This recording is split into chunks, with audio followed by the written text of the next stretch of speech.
This is the CBS Evening News. With Dan Rather reporting from CBS News headquarters in New York. Results are in, and the bigger picture may be emerging tonight from primary elections in 8 states. All told, and especially in California, political veterans yesterday beat out the big money spenders who shelled out almost $100 million for California governor. 2 multimillionaire Democrats were beaten by Lieutenant Governor Gray Davis to face Republican State Attorney General Dan Lundgren in November. The heavily lobbied California measure to ban bilingual education in public schools won.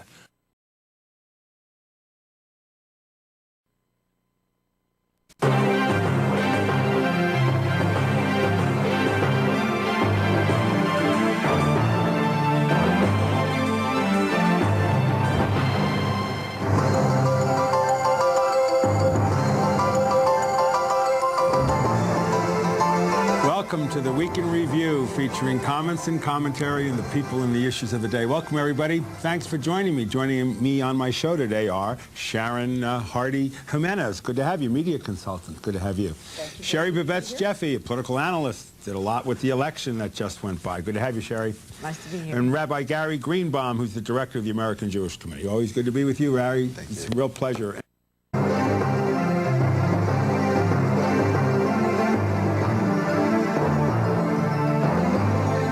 Welcome back to the Week in Review. That gentleman is so refreshing. We'll have him on again pretty soon. Again, I talked about the election. 3 out of 10 of us voted, and out of the 3 of us that voted in that, 61% of us voted for Proposition 227, which was yes to get rid of bilingual education. Joining me now is Ron Unz, who put it on the ballot.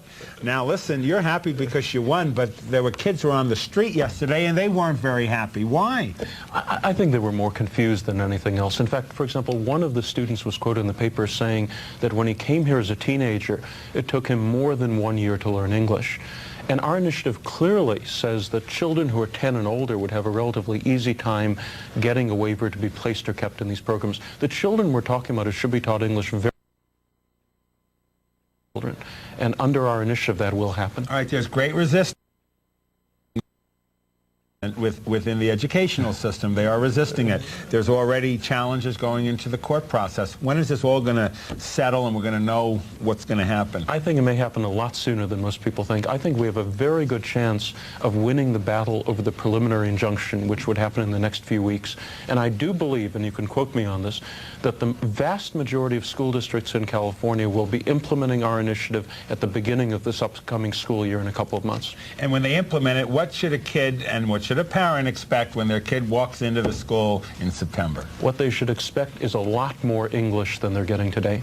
Right now, many of these young children are not being given much English at all for years, and under our initiative, under normal circumstances, all these children, when they start school, generally at 5 or 6 years old, will be taught English right away, and that's better for them. Saying that, I mean, the teachers have to be sensitized to doing that. They have to really work with that child. It's differently than they presently have to deal with. They put them all into one class and keep the same language. How are you going to get the teachers up to snuff? Well, we're certainly going to make every effort. In fact, we're going to try to help draft some of the guidelines or suggestions about how these school districts can implement the initiative. But remember, many of the same teachers will be implementing this policy. So in other words, if the teachers know the child's native language, if they're used to working with immigrant children who don't know English, it'll be those same teachers, except the rule now will be that unless the parents request otherwise, the children are taught English right away, and that's better for them. Panel. Mr. Unz, do you have any children? No, I don't actually. I'm You single. don't? Well, I have 3. I have 3 who are, their family on one side is Hispanic and their family on the other side is English-speaking Anglo. Their father was kind of thrown into schools back in the 50s where it was sink or swim all the way with English. It was really tough for him. But you know, I asked my son, who's in 11th grade, he says, what is this English initiative about? And I said, well, Yuri, you just took Spanish this last year. He said, yeah, Mom. I said, what if from now on you had to learn everything in Spanish? He says, well, I'd learn Spanish, okay, but I'd be behind everybody else. So what are you going to do when the classrooms are overcrowded? The teachers can't even deal with the kids that have learning disabilities, which 2 of mine have. How are they now going to deal with the kids that have language problems along with perhaps learning disabilities as well? There are a lot of other problems in the school system, but one of the problems is that these young children are not being taught English. When you look at your child, for example, he was a teenager in high school, and he was being taught Spanish by being taught it 1 hour a day. That's not the way you learn another language at that age. Question. My question her point was that even her son, who doesn't have all of these obstacles, understands that it would be very difficult for him to do that, and that the problem we have is that these kids, we're talking about falling behind, which is a huge problem in the schools right now. There's so many kids behind in reading comprehension. Why? Because the classrooms are overcrowded. No, because of bilingual education. That's the boogeyman. No, but that's the boogeyman. It is a fact of life now. We have passed it. Right. If I can explain very simply, when you're talking about very young children who are 5 or 6 years old or 4 years old, they can pick up another language like English very quickly if you teach it to them. Under the current system, the vast majority of Latino children who don't know English at that age are not being taught English until the later grades, and that's the reason they don't learn it. Again, LA Unified, in their own internal study, showed that children who start kindergarten in a bilingual program, after 6 years, 2/3 of them have not learned English. That's the reason they're behind. And of all the immigrant groups that get bilingual education are the ones that do the worst in school. Now they'll be taught English. That won't solve all the educational problems, but will solve a big part of them. Dan? So what do you want to do about Bill, I think it's worth noting, and we've talked about this before, that for 11 consecutive years, bills to reform bilingual education have been introduced in the legislature, and every year they died without a peep. And if nothing else, what this initiative did is it forced for the first time the legislature to confront a very, very important issue. I guess the question I would... The legislature to confront overcrowded schools. I think that the people voted for your initiative because they're voting to save public education. But you know what? It's going to take more than the UNS initiative to save public education. I don't disagree with you. It's going to take taking those classes and halving them and putting teachers in a position where they can teach, where they can engage. They can't teach and engage with the size of the classrooms we have, particularly in the LA Unified School District. If I can respond to that, classroom sizes are much smaller now than they've ever been in the past. The 20-student class reduction is unprecedented in California history. The classes are smaller than they used to be, not larger. For the lower grades. Just beginning and long overdue. For what it's worth, and education experts suggest that the K through 3 grades are the grades where a lower class size can make the most difference, and that's where they've implemented this. Let me ask Ron a question though. This is something just to go in a slightly different direction. Very early on in the campaign, I watched you talk about how you were going to go to great lengths not to make this a divisive issue and not a racial issue, and you said, I'm not going to do it like 187. If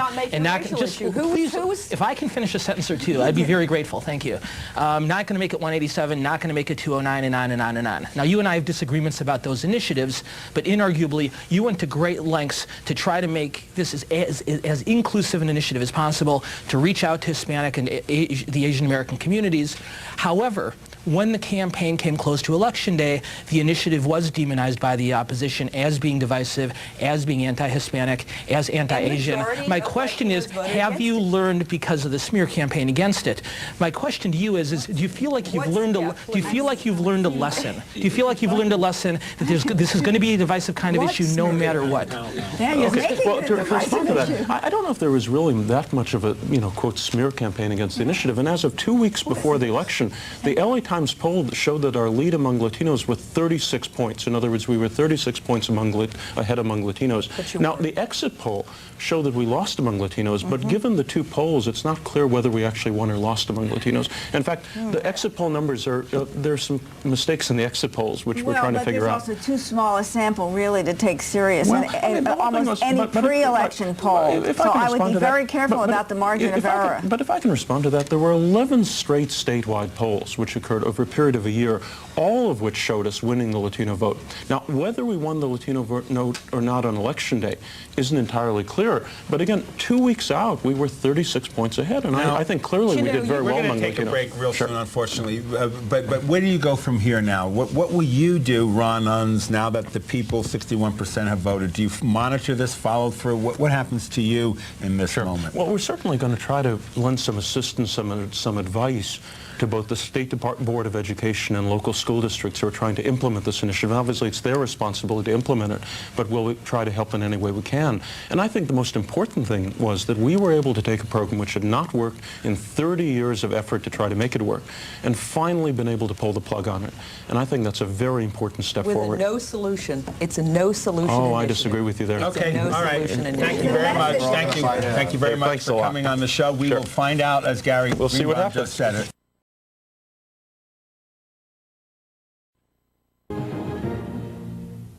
Californians went to the polls this week and voted to reject bilingual education. The action may inspire similar measures nationwide, but still questions linger, including, does bilingual education help or harm students trying to learn English? Here to discuss the matter, the author of the California proposition, Ron Unz, and Victor Morales, Democratic House candidate from Texas. Also here, my colleague, Britt Hume. Mr. Unz, you're rich, you're white, you're single. Why should you care? Well, I mean, I've been somebody interested in the issue of bilingual education for many years. My mother was born in Los Angeles, but grew up not speaking a word of English.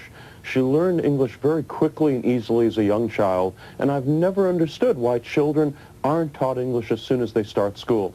But the origins of this particular initiative go back to 1996, when I read a series of articles in the Los Angeles Times describing how a group of immigrant Latino parents in downtown Los Angeles have to actually start a public boycott of their local elementary school because it refused to teach their children English.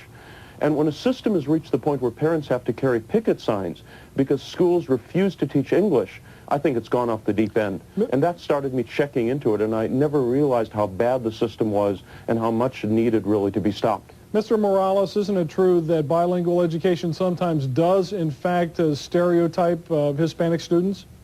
No, I don't think so. The experience I've had with people that teach bilingual education is great. It's a great program that has, yes, certain problems. But it always bothers me that you always have these little stories like, for example, the picketing parents, and use that to knock down an entire program.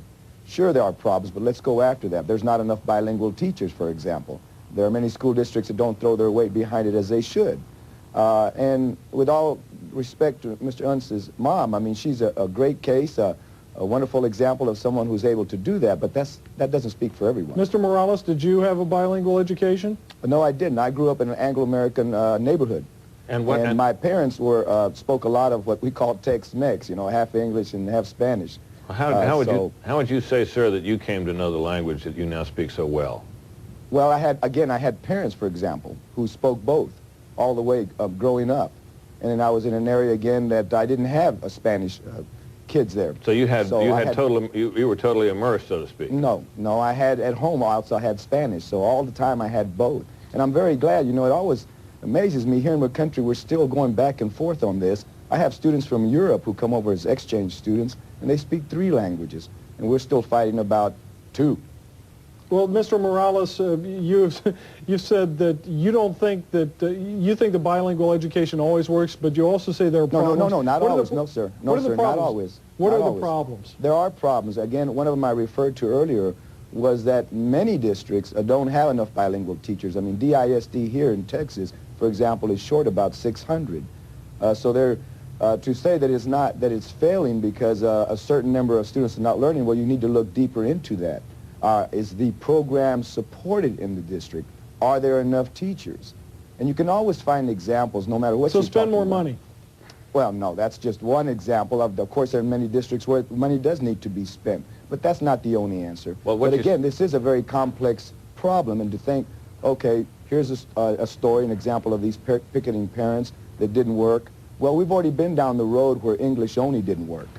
Well, Mr. Unz, there you hear the case made. The argument seems to be that bilingual education will work if it's properly supported and if there are enough teachers proficient in doing it. What do you say to that, Mr. Unz? Well, I mean, I come from a scientific background. Bilingual education may or may not work in theory, but it seems to virtually never work in practice in the real-life world where we have constraints on the system. Let's look at the official government statistics in California from the Office of Bilingual Education up in the state capitol.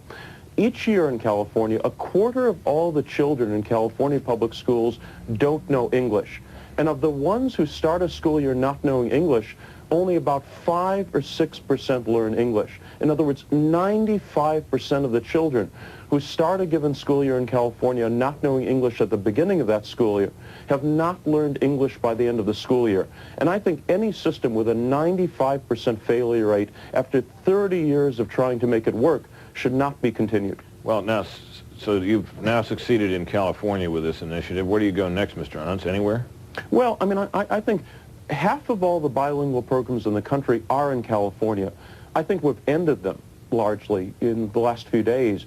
Therefore, I think most other states around the country should very closely re-examine their programs and decide whether they're worth maintaining. Now, I don't know as much of the details in Texas and other states, and I think California probably had the worst bilingual programs. But I was on a radio show just a few days ago in Texas where one of the callers was a Mexican immigrant himself who'd been in the United States for a while, and he was saying how the school his young son goes to does not teach English to children, and the only way the children learn English in San Antonio is if the other children teach it to them. I think there's a good chance that congressional legislation will move forward to shift the country away from funding bilingual education and more towards funding intensive English programs for children. It's a very simple idea. If young children start school not knowing English, the schools should teach it to them as quickly as possible. Mr. Morales, let's give Mr. Morales' opinion. I don't know how many classes he's been to. I don't know how many school districts he's been to, but the school districts I'm aware of do teach English. They teach both. And I've had students who've come in the school district that didn't have bilingual education and didn't know what I was talking about. And I'm telling you, what that will do to the teachers is unreal. To have to stop and come down to that one student and explain everything, because a poor student who may be very intelligent in all probability doesn't understand what you're saying. Mr. Morales, if bilingual education is so good, how come Hispanic students in Texas lag behind the others? Again, that sounds like the old attack on public schools. You know, we've got kids who have killed in a few instances, so that the whole public school system is down. There's a lot of different reasons beside bilingual education that you could pick on to show why there are problems. But again, it's like people were saying that private schools and parochial schools are so good.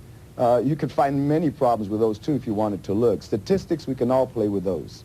Well, Mr. Morales, I've been a school teacher, and I know one of the problems that happens is sometimes students do get stereotyped, and as a result, teachers don't expect enough of them. Is that a problem? Oh, of course that's a problem. That's human nature. You have teachers who do that, absolutely. But again, attacking bilingual education as the reason for that is, I think, is just not reality. So you don't think you think bilingual education is there to stay in Texas? I do believe so, and I think it needs to be constantly worked with and tried to be improved. Again, as you remember, I said at the very beginning, there is no doubt there are some problems. If someone's not being taught in English, it needs to be corrected. So very quickly, any student from any background who doesn't speak English, therefore, should get bilingual education? Well, my understanding, there's a lot of programs, again, with Vietnamese, and this is nothing new. We had back in the old days. What about German the question? programs. What about the question? The question is this? Do you hear an argument here at all for some flexibility in this, or should it be bilingual education or nothing?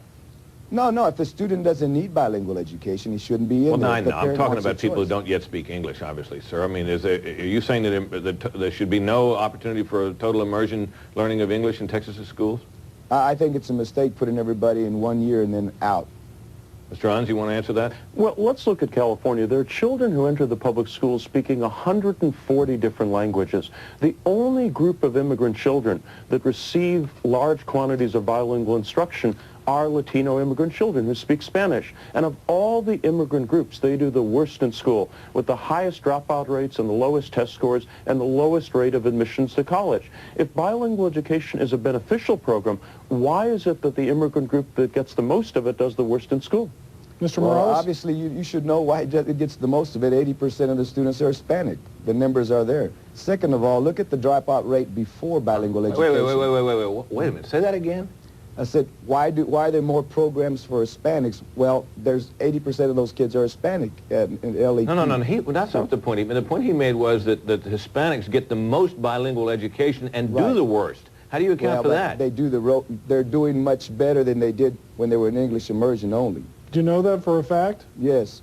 Mr. Huns? About 80% over about 50 to 80% of Hispanic students didn't even get past the 8th grade, back when it was English only. So the numbers have gone down tremendously. Mr. Johns, you want to answer that? First of all, I really don't think sink or swim, which was the method 40 years ago, is the best approach. What we're advocating is intensive sheltered English immersion, where you put children who don't know the language and are starting school at 5 or 6 years old in an intensive English program, and after a few months or a year, once they've learned English, you mainstream them. Now, if you look at other countries in the world, there are many other countries that have large immigrant populations. None of them use what we call bilingual education. They all use the sort of short-term intensive language programs that our initiative calls for, and they do much better than the programs we have in the United States. And again, children who come here from Russia, children who come here from Vietnam, from all these other countries in California are not given native language instruction. Okay, and Ron they do Unz. much better in school. Ron Unz, you're going to have the final word. Thanks for joining us. Victor Morales, thanks for joining us as well.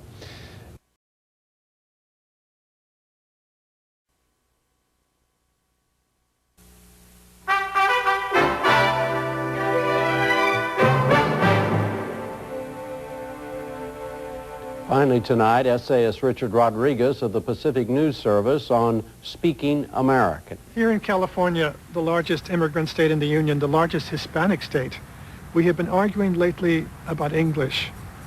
A few days ago, Californians went to the polls and voted for Proposition 227, a ballot initiative that intends to end bilingual education. We argue about language when the unspoken issue, the question no one wants to raise, is, what does it mean to be an American? What does it mean to be an American now that so many people from so many parts of the world speak so many languages? Here in San Francisco, you can vote in one of 3 languages. Everywhere, there is linguistic chaos in neon, on billboards, writing on the wall the native cannot decipher. In the 1980s, in various cities and states across the country, many Americans voted to declare English the official language of the United States. On the other side, Hispanic activists and many in the educational establishment inclined toward the view that forcing an immigrant child too early toward English amounted to a sink-or-swim pedagogy. The argument for both sides centered around quote, unquote English. In truth, we Americans do not speak English. The British have been telling us that for centuries. After our rebellion from Britain, our accent began to change. It was as though those first Americans, like their cousin Australians, needed to assert independence by mispronunciation and heightened vowels. A century later, there was no mistaking the voice of Huck Finn from Oliver Twist. Change the way that I want you to be. African slaves also changed the language. They shouted it back to white America. They prayed the language, sang it, resounding it with inflections more African than European. And then the immigrants came, and the language grew as the country absorbed the newcomers. German words on the American tongue, 19th century Frankfurters, just as today there is sushi, and Scandinavian saunas, and French savoir-faire, grandmother words, babushka, grandfather slang, mensch. Until now, there is no one in America who does not speak Yiddish by virtue of the American tongue. No one of us whose cadence has not been influenced by African slaves. There is no way to declare English the official language of the United States because there are too many German words in our mouths. Alternately, the attempt to protect Hispanic children from the American tongue ignores the fact that there is so much Spanish in the American tongue already. Hundreds of words. Here in the West, despite a long history of cultural antagonism between Mexico and America, between so-called Anglos and Hispanics, the Westerner in the 19th century spoke of arroyos and mesas and siestas. Our language proves it. America exists. America is not Mexico, nor is it England. But the millions of lives who came to this country, left traces of their voices behind, shaped our accent, the rhythm of our laughter and sorrow, the diction that grew every time a boat arrived at Ellis Island. Bilingual education, sí or no?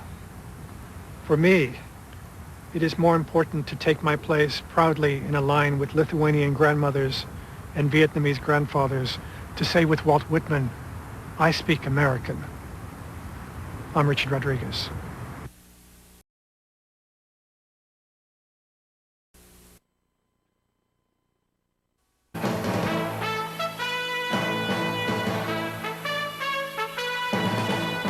From ABC News World Headquarters in New York, this is World News Tonight with Peter Jennings. And bilingual education, one of the country's most contentious issues. A closer look at two places with two very different approaches. Tonight, a closer look at one of the most hotly debated issues in America, bilingual education. Some argue against it, saying that if children raised in non-English speaking families are going to succeed in America, they need to know and learn in English. Others argue that children can learn and flourish in a bilingual environment. In California, today, it is the first day of classes in what is supposed to be a new era in education. Proposition 227 goes into effect. The measure passed by California voters in June that seeks to end bilingual education once and for all. But will it really do that? ABC's Judy Muller reports on the California confusion.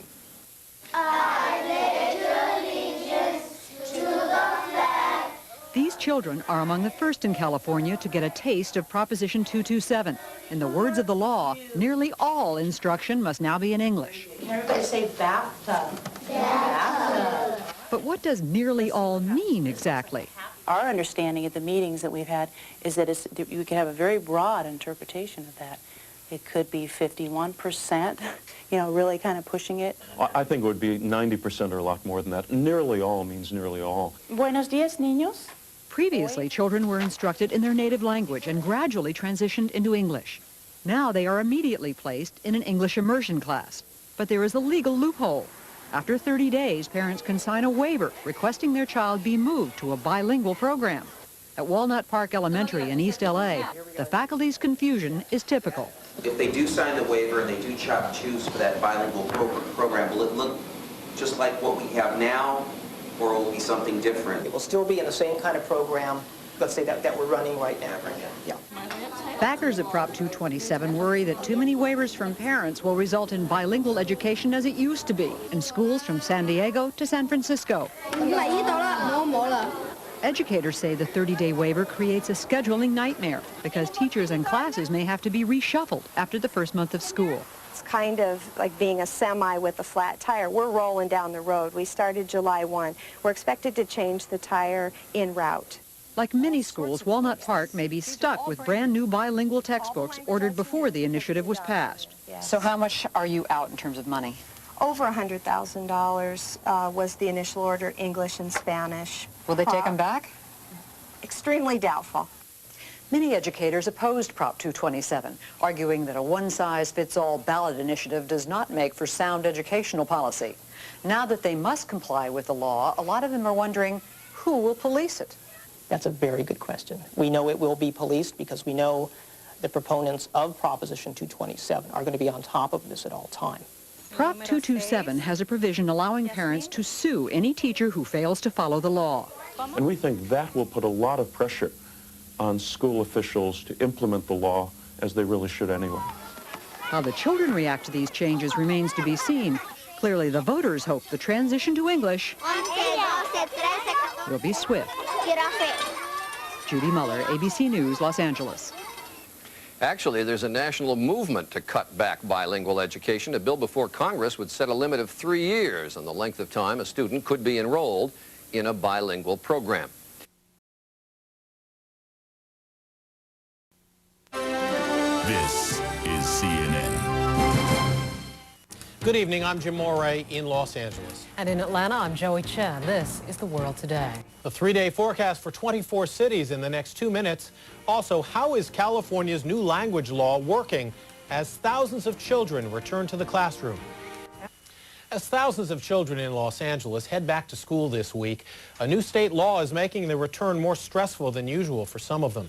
It requires children whose first language is Spanish to be taught only in English. CNN's Ann McDermott reports. You're about to see something a little amazing. The first word I want you to write on your paper is cat. Easy. And it was easy, even though some experts predicted these Spanish-speaking kids might fail at English immersion classes. English immersion. In California schools, that's what's replacing bilingual education, which some believe became less and less bi as time went on and more Spanish. Y disfrazarme. In June, voters passed California Proposition 227, which dropped bilingual education in favor of English immersion. Now, some critics of 227 saw it as something of a racist slap at Spanish-speaking school children. But supporters pointed out that nearly half of Los Angeles school children speak limited English and argued something had to be done. And they got support from a somewhat surprising quarter. They got support from some Spanish-speaking parents. Alice Callahan, who runs a daycare center for poor families, says many of them believe no English means no way out. The families who come to Las Familias work in the garment district sweatshops. They sell tamales on corners. They clean offices downtown. It's not a future they want for their children. What does this woman want for her child? No me molesta. Yo quiero que ella aprenda. I want her to learn to speak English, but at the same time that she doesn't stop speaking Spanish. The principal at Los Angeles' Alexandria Avenue Elementary School says she's not completely sold on English immersion yet, but admits she's discovering the children know more English than she thought they did. Planta, but what does plant mean? And Miss Yurich's first graders are learning even more. Do you think people underestimated the kids? I kind of think so. I do, because at a young age like this, they're very adaptable, and they're so eager to learn. Where did it go? Eager to learn. Ann McDermott, CNN, Los Angeles.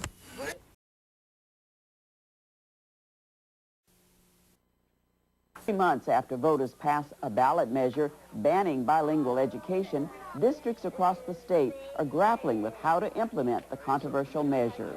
Also tonight, a special report on local relief efforts in the aftermath of the bombing of U.S. embassies in East Africa. Those stories tonight on This Week in Northern California.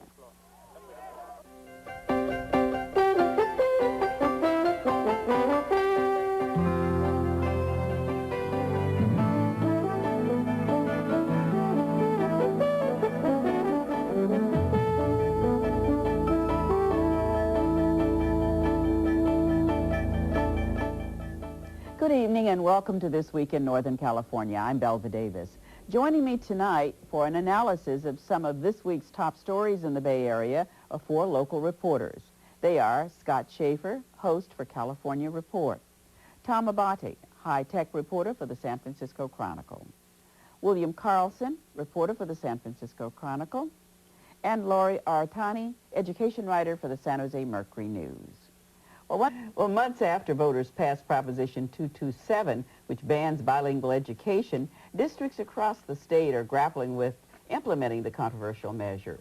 8 districts in the Bay Area are seeking waivers to get around the new law, but the State Board of Education must grant the waivers and is refusing to act. It contends it doesn't have the legal authority to override the voter-approved initiative.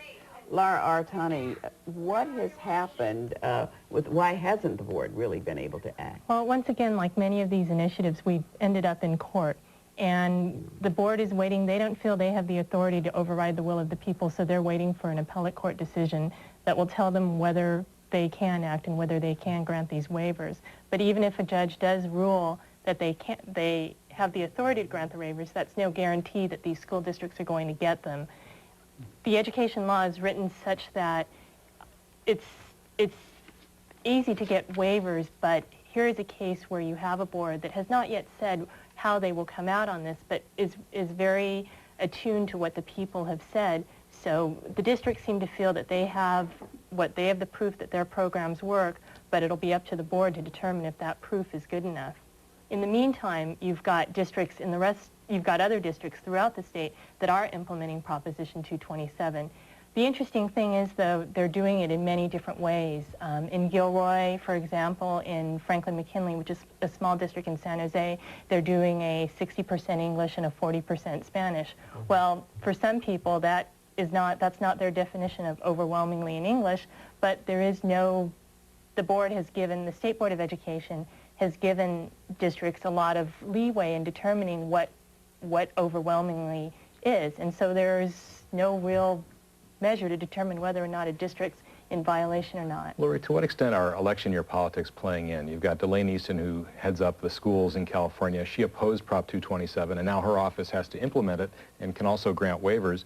And she's running against Gloria Amata-Tuckman, who co-authored 227, which ended bilingual education. It's put Delane in a very interesting spot, and she has pledged that despite her opposition, she's going to enforce the law as the voters have approved.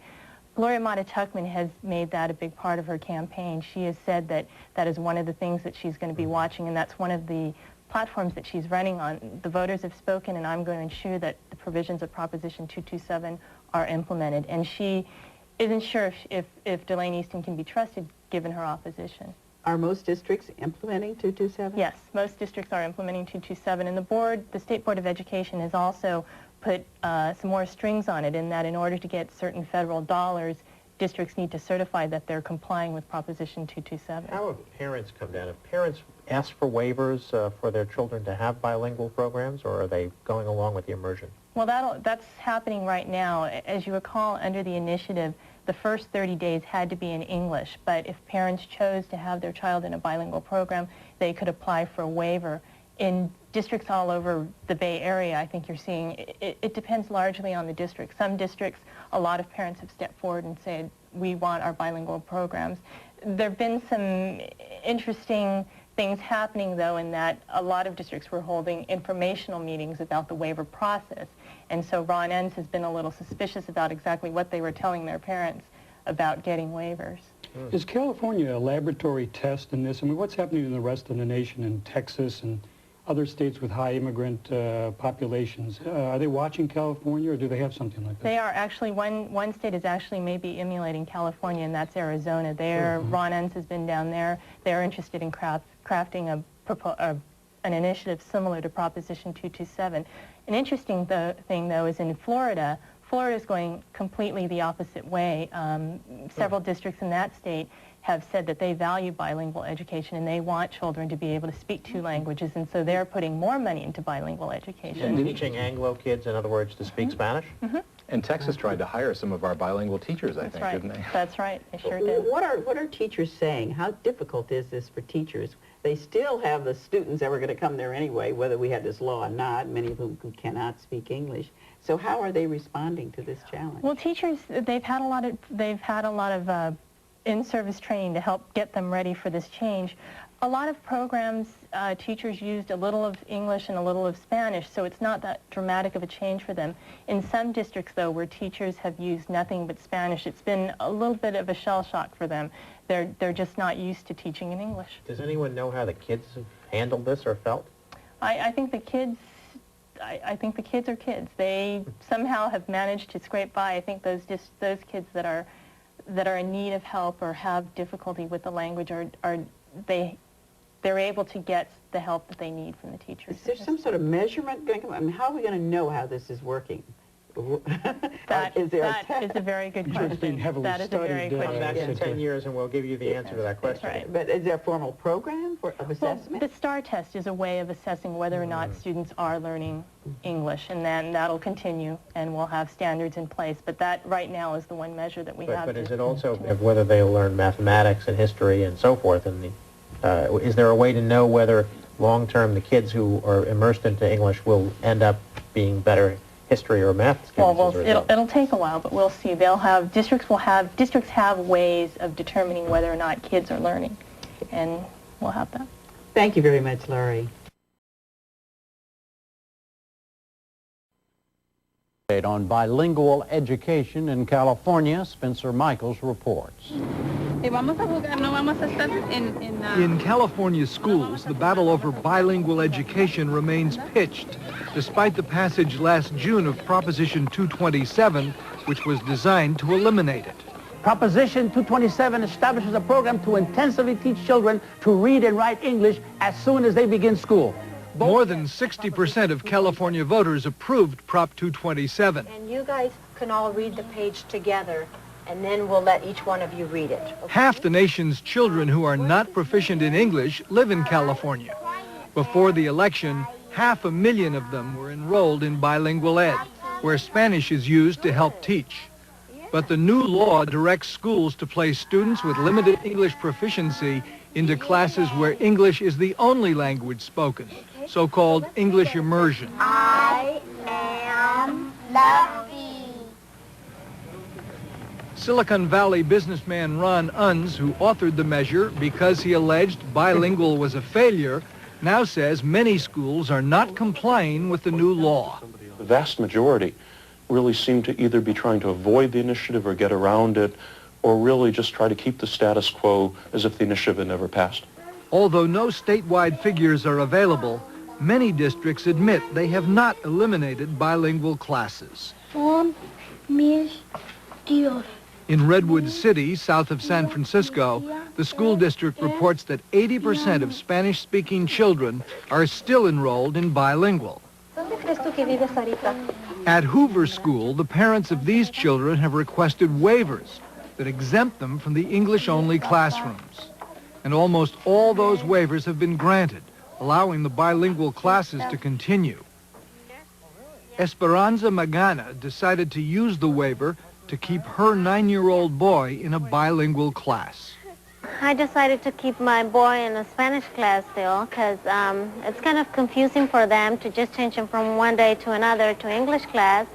Right now he's getting homeworks in Spanish and English, and I think that helps him a lot because they're getting him into English. Proposition 227 allows waivers for children with special educational needs whose educational development would benefit from an alternate course of study. The district argues that most children benefit from the bilingual approach, which makes it legal under the new law. But Ron Unz says the waivers are being used illegally. The initiative says parents of young children can apply for waivers, and if there's evidence that that particular child, for whatever reason, will benefit from a bilingual program, then the waiver can be granted. Instead, school districts are simply providing mass waivers to all these students and keeping them in a bilingual program, even if the average test score of children in that program is abysmally low. And that's what it is. Measure. Remember we measure how tall we are over there with Clifford? For the 20% of Redwood City's Spanish-speaking students whose parents did not request waivers, new English immersion classes were begun.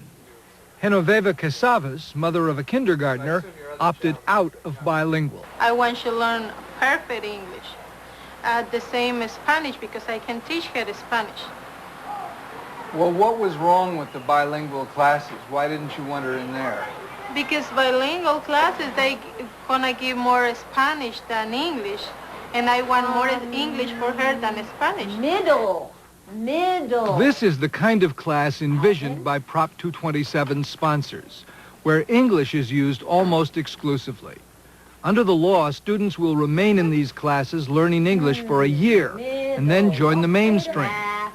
Unz believes tests will show this method works, and that should convince schools to follow the law. Now, once the new test scores come out and with legal action on our part, I think we certainly will see much higher degrees of compliance. But Allison Reed, who taught bilingual last semester, finds it frustrating teaching her new first grade class without using Spanish. We can communicate in Spanish, but yet we're not allowed to by law, and so I'm speaking in English all the time. It's hard to really get much writing and reading going because they just don't know the words. So even though they see them on the paper, it doesn't make a lot of sense to them. The Berkeley School District is even more adamant about keeping bilingual ed. Here, virtually all of the Spanish-speaking children were placed in bilingual classes using parental waivers. And Berkeley went further. It requested a district-wide general waiver from the law and is leading a lawsuit against the State Board of Education to get such a waiver. Jack McLaughlin is superintendent. Berkeley wants the right to be able to teach a student how to read in their native language. That's what we want the right to do. But in a sense, you're saying, well, the people may have voted for this, but we don't agree. Well, no, we don't agree. We don't agree, and most educators don't agree. It is not sound research or based in any kind of research that's been done that says, you know, you jam students with English in a short period of time, and deny them access to the remainder of the curriculum. Of the 400 students at Berkeley's Thousand Oaks School, more than a third have limited English proficiency, and in the past spent 3 or 4 years in bilingual classrooms before moving into mainstream English classes. Catalina Jimenez successfully followed that path. My teacher, she would have like one day where she would speak only English, or well, a little bit of Spanish, and then the next day she would talk Spanish and a little bit of English. Because for some of the kids that didn't know how to talk English, it was good because the teacher would actually help them and not just force them to talk only English. El producto más chiquito. Now Catalina has graduated to a 4th grade all-English class, and Edgar is in a mainstream 5th. I got problems with some words, but not with all of them. When you have a problem with a word, what do you do now that you're in just a regular English class? I tell the teacher how you pronounce it. Prop 227 sponsor Ron Unz sees continued use of bilingual classes in the primary grades in Berkeley and other districts as attempts to avoid his law and to prolong the statewide argument over bilingual education, when in fact it should be over. He says educators cling to bilingual when the test scores show it is harming children. Within California, children enter the public schools speaking 140 different languages. The only language group that receives large availability of native language so-called bilingual programs are Spanish-speaking immigrant children. And they are the one immigrant group that does the worst in school with the highest dropout rates and the lowest test scores and the lowest rate of admissions to college. The reason they're doing so badly is they don't learn how to read or write English properly in the schools, since the schools don't teach them English at a young age. But these days at Thousand Oaks School, that argument carries as little weight as it did before the election. Kevin Wooldridge, a former bilingual teacher, is the principal.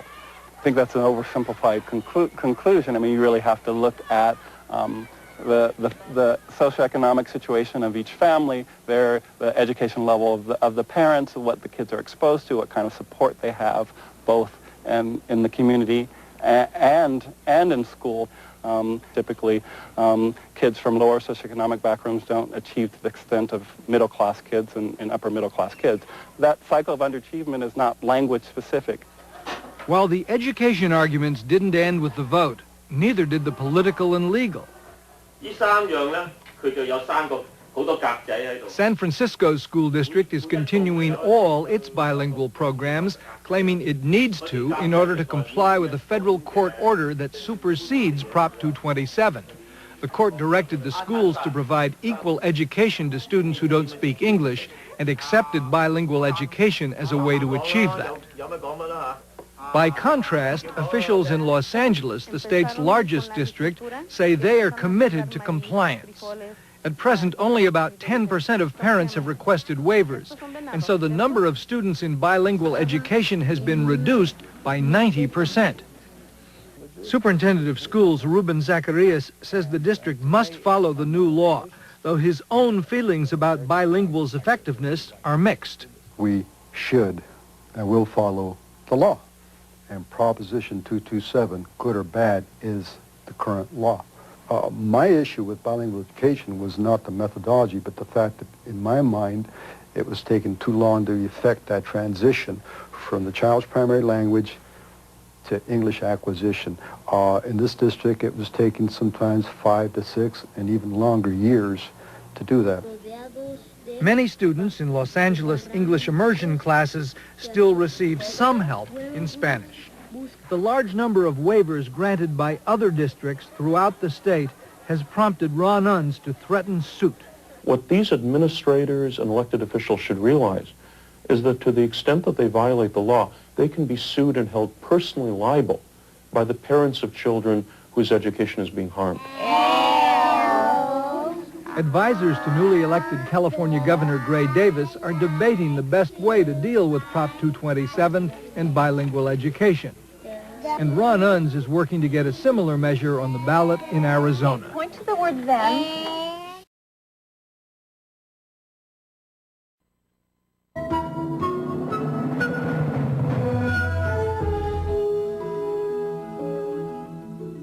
another big issue the new board will have to tackle is bilingual education.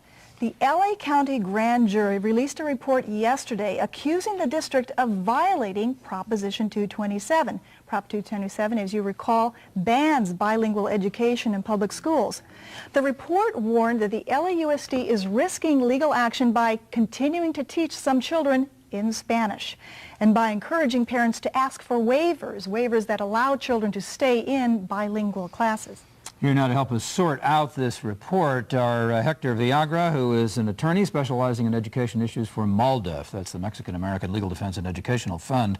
Also with us, Ron Unz, one of the co-authors of Prop 227, the ballot measure, of course, which banned bilingual education in California schools. Welcome both of you to Life and Times Tonight. Kind of a surprise, Hector Villagra, from the grand jury today. Yes, it is something of a surprise, but what it makes clear is just how ambiguous the law is and just how unworkable it is.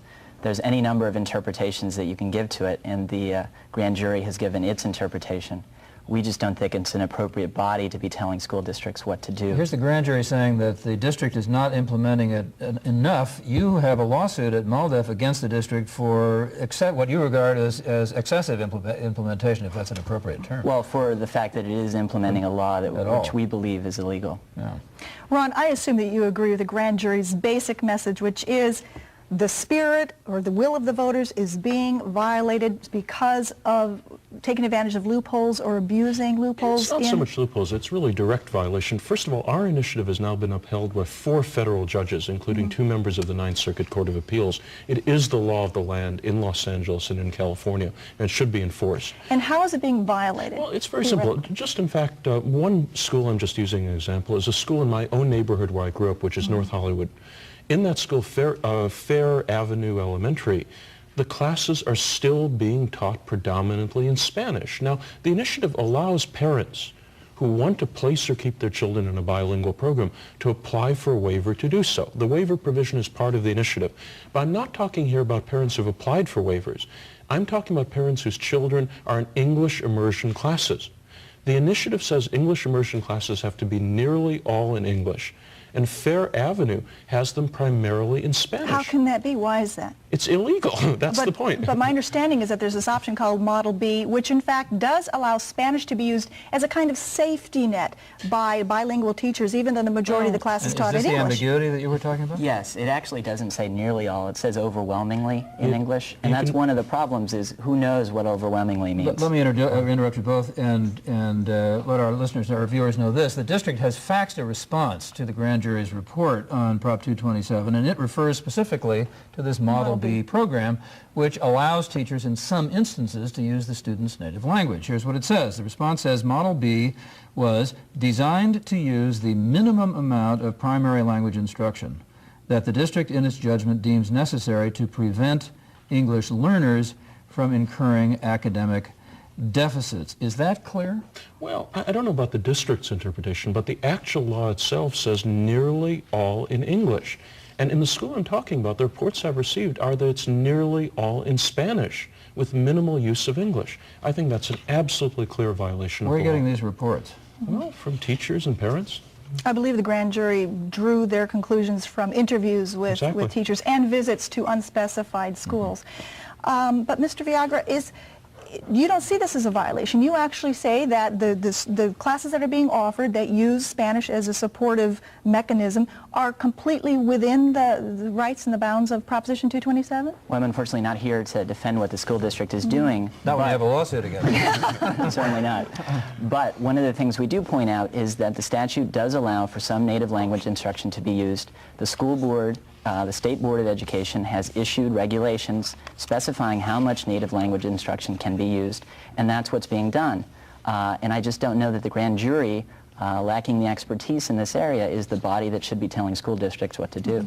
Back to Mr. Unz. We have here a news release from the school district, and they're saying that they feel that they are implementing the proposition as it has been written, that they're not encouraging anybody to, or discouraging to apply for waivers if in fact enough parents apply for waivers then wouldn't that necessarily lead to the use of a much greater of Spanish, much more than otherwise? Absolutely. Waivers are a legal part of the initiative, and right now in Los Angeles Unified School District, somewhat under 10% of the parents have applied for waivers. Waivers, I think, are misguided, but they're certainly legal. I'm not talking about students whose parents applied for waivers here. I'm talking about students who legally should be in English immersion programs because their parents did not apply for a bilingual waiver, and the programs are almost entirely in Spanish. Actually, I think the number of students that we're talking about here in this Model B is about 117,000 students, so it's a good number and of none students. of the parents, none of those students' parents had applied for waivers. One thing that will be interesting will be to see how the students in schools with a lot of Model B programs in LA perform on these tests coming out in a couple of weeks, as opposed to students in Model A or in straight English. And I think if the Model B programs show themselves to be much less successful for the students, I think Model B should be eliminated. What about that, Mr. Viagra? Do you feel that the tests will, in fact, settle the issue? Is there any chance that MALDEF would withdraw its suit if the test results came out one way or the other? No. If I could make one point about the waivers, though, one thing to note about the grand jury report is that it does recommend the school district discourage parents from using waivers. And just like Mr. Unz to state, as he said, that waivers are a legal part of the statute and parents have a right to them, and they shouldn't be discouraged from exercising that right. When it comes to test scores, right now, the whole arena is in a state of complete flux. The scores are being questioned right now. When they do come out, it's going to be very difficult to assess how much of any increase or decrease is attributable to the immersion program of Proposition 227 or to other programs like Back to Basics and the smaller classroom sizes. We have another guest that is going to join us, David Tchaikovsky from the school board, and while he is being seated, one of the issues that the grand jury raised is that if in fact Prop 227 is not being appropriately enforced, the district then will open itself to suits of a different kind from MALDEFs and create a situation where there may be liability on the part of the district. David Tchaikovsky, we're glad to see you, and thank you for joining us. Are you concerned about that? As a result of the grand jury's report, do you think that the board is going to have to take another look at the implementation of Prop 227? Well, we will certainly visit the topic with legal counsel immediately. I've been concerned, and first of all, I want to apologize that nobody from the Division of Instruction, from the superintendent on down, chose to come to be on the show, and I think that is a horrible mistake, because if we believe we have a program of instruction that we are delivering, it should be stated here on the show. I have always been concerned about instruction, and particularly Plan B. From both points of views you've heard here, there aren't proper textbooks in the classrooms. Meaning that the textbooks are in Spanish instead of in English, is that correct? Too many in Spanish? If they have books, yes, they're probably still primarily in Spanish. That was one of the grand jury's points. The teachers have been saying that the science and the social science books are still fundamentally in Spanish. We have worked on changing the language acquisition text from Spanish to English, and we've done a fairly good job. Some of the companies have done a one-for-one trade. I think there's a large number of emergency credentialed teachers in our classrooms, and particularly in the elementary school. And without the proper materials and a beginning teacher, it's a formula for difficult. We're just about out of time. Are you conceding that the district is not implementing Prop 227? Is there potential liability if that's true? Well, let me broaden the subject as we end. I think the district is not implementing instruction for all students, and this is a particularly interesting and polemic part of that failure. Mr. Unz, lawsuit from you if in fact the grand jury turns out to be right? Well, the people who have the strongest legal standing to sue are the parents, and in fact they can sue and hold administrators or other officials legally and personally liable if their children's education is being harmed by violations of the law. Mr. Rager, quick final, what's the next step for MALDEF? We'll continue to monitor how the English learners are doing in learning English and in their academic progress, and we'll act accordingly.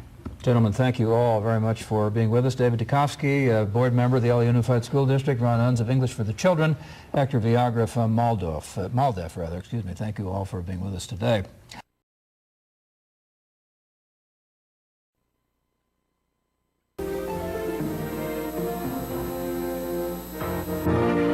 Too late now. It is. It's like, I should have been in 11th grade right now. I should have been a senior next year. you know, and I'm not. I'm still in the 10th grade, you know. It's too late. Anybody dropping out? Not everybody, not all Latinos, but far too many. About 30% of Latino youth drop out without graduating or never even enroll in school. About 150,000 Latino youth quit school last year. And if nothing changes, that number will only increase because Latinos under the age of 18 represent the fastest growing segment of our population. Most American cities have large Latino populations, both immigrant and native-born. Dominicans and Puerto Ricans in New York, Cubans in Miami, Mexicans and Central Americans in Los Angeles and much of the Southwest.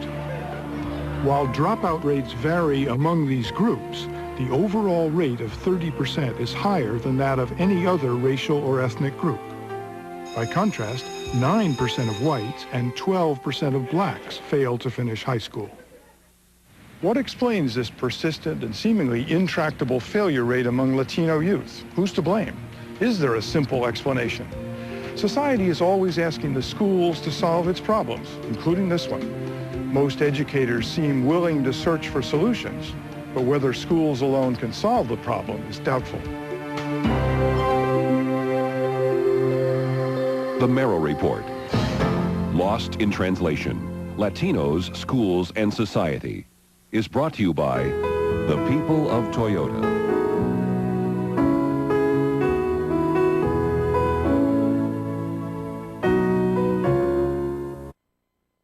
Foundation, the Annie E. Casey Foundation, the Pew Charitable Trusts, with additional funding by the Annenberg CPB projects and the John S. and James L. Knight Foundation. Why does 30% of Latino youth drop out of high school? There are dozens of possible explanations, including poverty, insufficient educational opportunities, and the lure of the streets. But let's start with language. Difficulty speaking English is the reason talked about most often. For immigrants or the children of immigrants, learning to speak and write English is generally considered the key to success. I think people draw a correlation between knowledge of English and intelligence as well.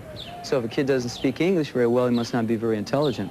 3.2 million American students are enrolled in special school programs designed to teach them English. About half of them, 1.4 million, are in California, where we locate our story. California, like most other states, is trying to figure out the best way to teach these young people English. There are three competing approaches: English immersion, dual language, and, the most controversial, bilingual education. In bilingual education, teaching in the early grades is in the native language, but in English in the later grades. And they need to at least have knowledge in their own language of how to read and how to write, because many of the skills in Spanish are transitional to English.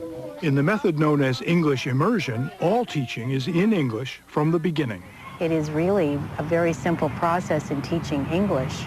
If you can speak English, you can teach English. In dual language classrooms, all children learn to speak and write in two languages. We are all learning a second language. Some of us are learning English as a second language, and some of us are learning Spanish as a second language.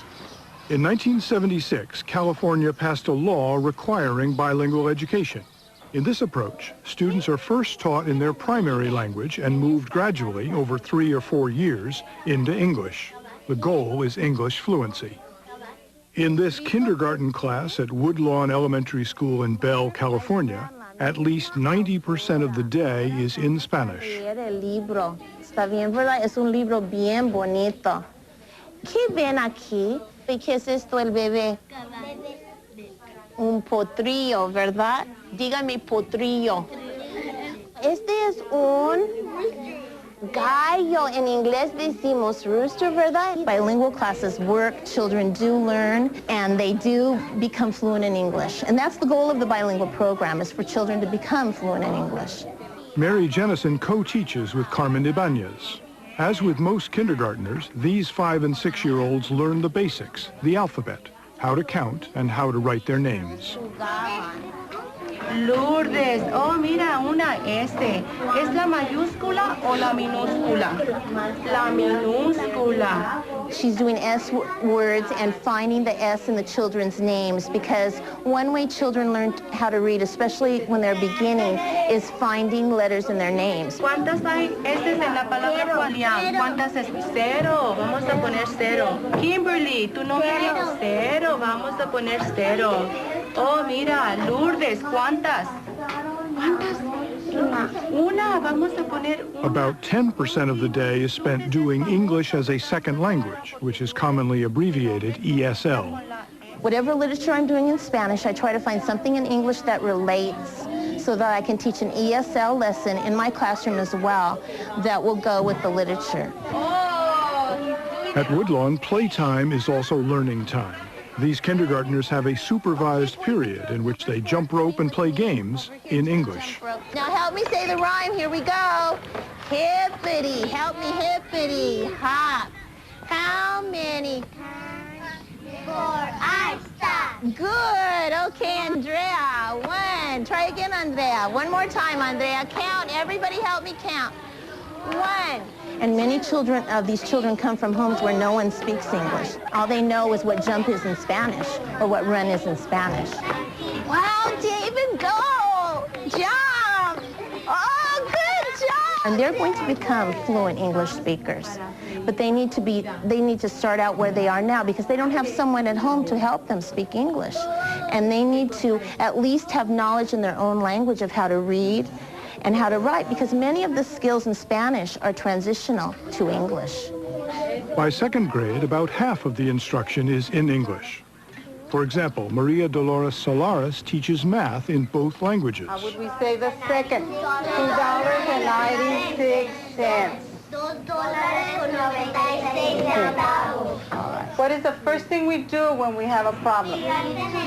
Nos fijamos en el signo, and that is we look at our sign. You were teaching math. You were doing some dollars problem, yes. And you were kind of moving back and forth. I need to do that because I have some students that their basic language is Spanish, and they don't have enough skills in English to be able to understand it all. Later in the day, Solares conducts a lesson on the solar system in two parts. First, in Spanish. Once she feels her students have mastered the basic concepts, she teaches it again, this time in English. I am Mars. I am known as the red planet because of my color. Well, what we want to do is have the students that their primary language is Spanish learn the basic concepts in their native language. So as they're learning their English, then the two will meet eventually. The transition to English continues as children move up. In this class of 3rd and 4th graders, virtually all of the instruction is in English, although teacher Janice Tamahiro does speak Spanish. I was looking around the room. On the walls, almost everything. The print is in English, and it's the children's print. And they can read it to you. They're the authors. And so you will see that they are functioning in English, but if you ask them in Spanish, they could tell you what they did in Spanish. When you read books, do you read books in English or in Spanish? Both. Wow, I get English, I get Spanish, and I get both. Well, now who reads in both? Oh, everybody reads in both. Well, how do you choose which one? Can we go back here? We try to figure out which one is the one that is more interesting. I want reading to be a pleasant experience, and I want them to read what they want to read. So they will choose. Sometimes you'll see them pick English books, and sometimes they choose to read the Spanish books. They choose, though. Yes, and these are books that they take home and read. Now, if you have a question to ask Mrs. Tamahiro, do you ask her in English or in Spanish? English. Why? Because she wants us to learn more English if we get mixed up. Well, if you went up to her and asked her a question in Spanish, would she answer you in Spanish? Yes. She would answer you in English. Would she make you speak in English? No. You're allowed to speak Spanish? Yes. I'm trying to help them to maintain their Spanish, but to add the English into their language. So someone says, well, what's your goal? Or what's the goal of bilingual education, you would say? It is to be able to function in English in school and to be able to read and write and continue to work in all the content areas in English. By the end of 5th grade, about 60% of the students here are considered fluent in English. Veteran teacher Sal Castro believes bilingual education works because students feel welcome. Give them success in whatever language. If they come in with knowing more Martian, give them the Martian language so they'll succeed. Because this is all educational psychology jargon. They must succeed early. And if they succeed early, they'll like school, they want to stay in school, and they want to succeed in school. So one hand helps the other that way. But in most bilingual education programs, it often appears that one hand does not know what the other hand is doing. Do you have a sense of whether this school does bilingual education well? I don't think bilingual education is done well here at all. Why do you say that? Well, based upon the number of students who transition into English. In the last 2 years, only 8 out of 950 students have made the transition at his school, Menlo Avenue Elementary in Los Angeles. In bilingual education, first grade instruction should be in Spanish, but Angela Benson McDaniel does not speak Spanish. Instead, she provides what she calls an alternative program in English. Tugboat, tugboat. Can you give me the sound of DGE? Now let's blend it.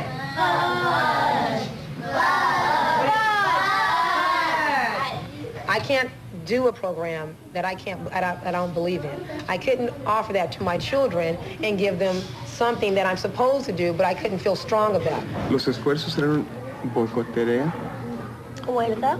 la huelga y qué más. By 4th grade, most instruction should be in English, but in this classroom, the teaching is almost entirely in Spanish. Y después de las huelgas, ¿cómo se? Se bajaron un poquito más. Okay. I was told that they can't be writing in English, except for ESL. I can't tell them, okay, we're going to write a page, and I want you guys to write it in English. Students at Menlo Avenue have been exposed to all sorts of instruction. English only, Spanish only, and a mixture of both. But this year, they're in an all-bilingual class, and the teacher speaks Spanish. So they're being flip-flopped, in these programs. Yeah. There is another problem. You have books in English? I don't have books in English. Like the core books, like this history book. I don't have English books, and I don't have enough Spanish books to go around. Because Los Angeles does not have enough qualified bilingual teachers, it gives out emergency credentials to college graduates like Cesar Garcia. Garcia has little teacher training and no teaching experience. In all, 36% of Menlo Avenue's teachers hold emergency credentials, including Rigoberto Garcia, who teaches 5th grade. It's eased up a bit in the sense that I know what I'm supposed to be teaching. I know the curriculum, at least the 5th grade. I'm not an expert in it, but I heard you don't become an expert teacher until you got at least a couple years under your belt. I only have a couple months, so I'm working my way up there. How old are you? I'm 22. This is your first teaching? Yeah, it's my first teaching assignment, yes. At the end of the year, Garcia's students will be tested, but he has not been told if the exam will be in English or in Spanish. Yeah, it's a little vague. Right now, we don't know what we're going to be testing on. I got information at the beginning of the year, at least when we started, that we were going to be testing both languages. We're going to take the Stanford 9 and Aprenda. Stanford 9 is in English, Aprenda is in Spanish. Now, I just got, or maybe it's a rumor or what have you, that the district is kind of swaying the whole district to just take the Aprenda exam. Okay, bueno. Antes de empezar el examen que vamos a tomar, vamos a hacer un poquito de repaso de uno de los conceptos que vamos a encontrar en el examen. Mr. Garcia seems like a nice man. Yeah, he's like He's new, though. Yes. Who was your teacher at the beginning? The first one started teaching, but he was a police, so he sleep. Policeman? Yeah. So he worked at the night. So in the morning, he came to sleep. To sleep during class? Yeah. Huh? He said, okay, do math at page 31. Then we started, and then when he see that everyone was doing math, he started to sleep. He would fall asleep? Yeah. What do parents say about this? You know, for the most part, parents in these communities, they kind of don't know what's going on. They feel that the school's taking care of it. They know what they're doing. You know, if they tell them, you know, your son's going to be doing better in this bilingual program, then they're going to say, okay, you know best. Latino parents tend to respect the authority of the school. Exactly. But you think that they're getting... I don't think they really understand what's going on. What parents may not understand is their school's track record. In the past 2 years, only 8 Menlo Avenue students have made the leap to English fluency. Disappointing results, like those at Menlo Avenue, have given bilingual education a bad name. But bilingual education, good or bad, is used in only 30% of California's classrooms. Most Latino students here are exposed to a hodgepodge of programs, and 16% receive nothing at all. Chris Gutierrez is professor of education at UCLA. If you go and study Latino schools as I do, and you see a range of schools throughout the city, it won't take a rocket scientist to figure out that the opportunity to learn and the kinds of context for learning that these kids have are so qualitatively different than other kids. The distribution of educational resources is a more powerful determinant, for example, than racial prejudice. Roberto Suro, a reporter for the Washington Post, is the author of Strangers Among Us, a book about the impact of Latino immigration in the United States. When you look at a community like the Latino immigrant community in various parts of this country, the kind of education that they're offered is the most powerful force in determining where that second generation is going to end up. Instead of providing more teachers and books to ensure successful bilingual education, Californians voted overwhelmingly in June of 1998 to ban the program. When a court challenge failed, the ban went into effect. When Menlo Avenue and Woodlawn opened in August, teaching was in English. Woodlawn hopes to save its bilingual program, but parents have to vote for it. Proposition 227 specifically endorses the approach to teaching non-English speakers known as English Immersion, which immerses students in English for the entire day. As with bilingual education, the goal is English fluency. When Jan Tuin's kindergarten students enrolled at Taft Elementary School in Santa Ana 6 months ago, most of them spoke no English. And, not A, but and. Egg. Here we go. Go to a star. No, it is definitely not a sink or swim program. We use all kinds of visuals for the children. We model everything very closely. We do use the sign language. Teachers often use sign language to illustrate the meaning of words. Most of Taft's 42 teachers are not bilingual. Do you speak Spanish to them? I don't speak Spanish, but Miss Lopez, our assistant, does speak Spanish with the children. If there's something that they need to convey, like an idea, feeling, something more abstract, then I have them talk to her. She translates. How many of you can speak English now? Me. How many of you like to speak English? Me. See, they like to speak English. Would you characterize yourself as an English-only person? Oh, heavens, no. I love being bilingual. In fact, I'm working on becoming trilingual. No, English only. I would characterize myself as being an English literacy advocate. First grade teacher Gloria Mata-Tuckman, who is Mexican-American, has become nationally known for her support of English immersion.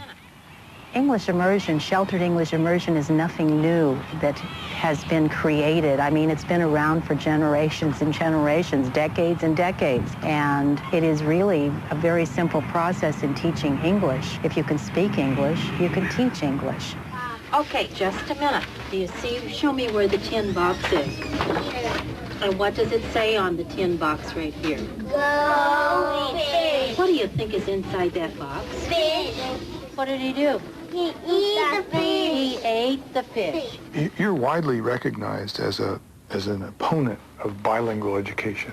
Why are you so critical of bilingual education? Because it really delays the learning of English.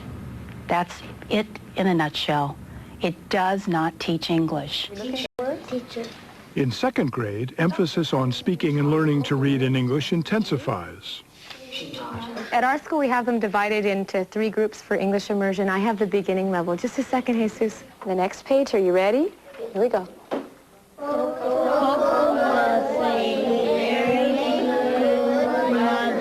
So we're going over all day long how to decode the words, how to define what these words mean, how to write in English.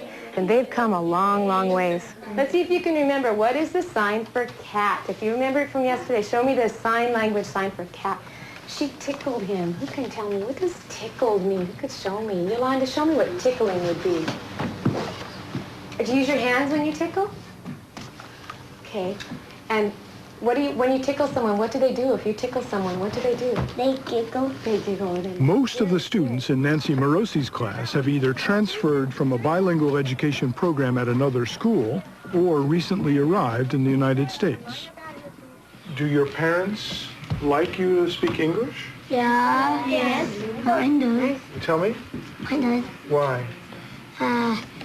Because they want me to read, write, and to speak English better, to talk a lot better in English. Why do they want you to do that? Because I was Mexican and I didn't know how to read in English and write in English and speak English. But you learned and you're only in second grade? Yeah. Is it hard to learn English? No. No? No. How about your mother and father? Do they speak English? My sister and my brother do, but not my mom. Do you worry that the kids will lose their Spanish? Don't worry too much because most of these boys and girls have Spanish at home. They are getting a lot of Spanish at home. I've had parents in the past tell me they're concerned because their children start using English at home and they feel like there's a separation between them. What do I say to a parent who gets worried? I usually tell them to encourage their children to continue to know both English and Spanish because it's very important to know 2 languages. So you're teaching math? Yes, this is math. But are you teaching... Lots of oral language also in math. Are you teaching English at the same time? All day long. All day long. Everything is in English. Boys and girls, this week we've been talking about fractions. Remember we were talking about fractions? We have 2 words here, numerator and denominator. So if we have a set of 6 children, my denominator can be 6. Tang, what part of my set are girls? 3. So 3 out of the 6. So what is my fraction? 3 6 are girls. Good. If you have hair that sticks up a little... Marlene Manley is teaching her 4th graders to follow directions. For her new students, it's also a basic English lesson. Supporters of English immersion claim that it has another important advantage. It works with students from many language backgrounds. We have one student who's new to this country. For about 2 weeks ago, he got here from Vietnam, and we do have a Vietnamese aide who is helping, instructional assistant, and takes him to the side and re-explains what I've already explained. So not only is he hearing it first in English, but then he's hearing it in his native language also. That's the young boy over there. Right. I was watching him. He looks lost. Right. He does look lost, but as he watched the students around him, he was able to do the actions. Forward. Hands behind you. Hands up. Hands down. Hands forward. Oh, listen with your ears as I'm telling you the directions. And so it's only his 2nd week here, and so as he starts hearing what I'm saying and watching the other students as they're reacting to me, he's going to be able to pick them up, and he is getting a lot of extra help. Students at Taft do acquire English skills. Taft has some of the highest test scores in the entire Santa Ana School District, and the school promotes English immersion as a model for the entire state. But just as there are examples of bad bilingual education, bad immersion programs exist. Ones which simply drop kids into English-speaking situations and expect them to learn English. That is what happened to Jackie Dominguez as a kindergartner. Well, the first time I cried, because I didn't even know what they were saying, so I was nervous. Scared? I got over it. It's like you're taking the opportunity of their success away right there as a child. You're telling them Spanish is bad. I once interviewed a colleague for an article. He had a wonderful story. He talks about the importance of bilingualism and biculturalism in education. And he said, you know, I came to kindergarten and I walked in with my maleta, which means suitcase. And he said, and it was filled with all my treasures, my language, my experiences, my stories. But when I got to kindergarten, they didn't let me use any of them. And moreover, they didn't even let me bring my maleta into the classroom. And I think what he was describing so profoundly was that experience of never being able to insert myself, my own social and cultural and linguistic experiences into this process that must be effacing over time. But Gloria Mata-Tuckman maintains that the school's primary responsibilities are to teach students to read, write, and speak English. I feel it is the family's responsibility to maintain the home language. Yes, the culture and home language. Appreciation and respect for someone's culture and language is something else. In this school, I met a fourth grader, and I asked her to read to me, and she read to me in English. She's Latina. She read haltingly, but she could read. And then I asked her to read to me in Spanish. Try this first word. Animal. Oh, that's animal in English. In Spanish, it would be... Animal? Animal. What is animal? An animal. Animal. And what is this word? Teacher. Fuerte. Fuerte. And she couldn't do it. And she said, I wish the school could teach me to read and write in Spanish. The school will teach her to read and write in Spanish. Do you know when? When she gets to, perhaps to junior high school or intermediate school or high school.